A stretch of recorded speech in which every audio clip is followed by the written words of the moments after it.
want to talk about recording electric guitars. A common, not a mistake, but just a common thing that people do, and it may be something that you do and you don't think about there being other options. Everybody knows we tend to record guitars with an SM57, right? But the problem is a lot of people just stick it right up here on the amp. So they'll put it right here, right up on the grill, and not really think much else about it. Now they may move it over to the center, they may move it towards the edge, but generally it's staying right here. They might even angle it a little bit to try to get a different sound. And there's nothing wrong with those, that's totally fine.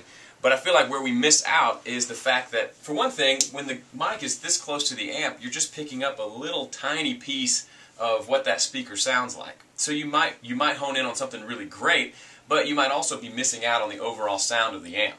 If you like the way your amp sounds when you're standing over there playing, it probably sounds very different with the mic right up close. It's a lot like a snare drum. A snare drum we tend to mic fairly closely, and that sounds a lot different than what the snare drum sounds like in the overhead mics. So my suggestion to you is simple. It's just back the mic away.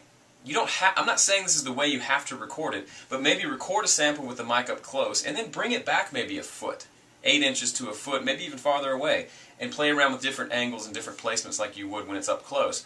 But what I found is when I back it away, suddenly it seems like a lot of times the amp has a more natural sound. It sounds more like what I think my amp sounds like. When I put it up close, it could still be cool, but it's not necessary. In a live setup when you're playing on stage, yes, you need the mic to be as close as possible to keep feedback at a minimum and all that stuff. But when you're in the studio, you really should experiment with things. So try one up close, try one far away next time you're recording your electric amp, and see if you like the far away one better. I think you might, or if nothing else, you have another option to try in the studio.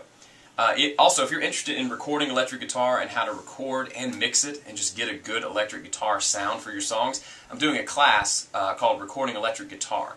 And if you're interested, it starts next week, and you can check it out at understandingrecording.com/electric, and I'll put the link here below this video. Thanks again, and we'll see you soon.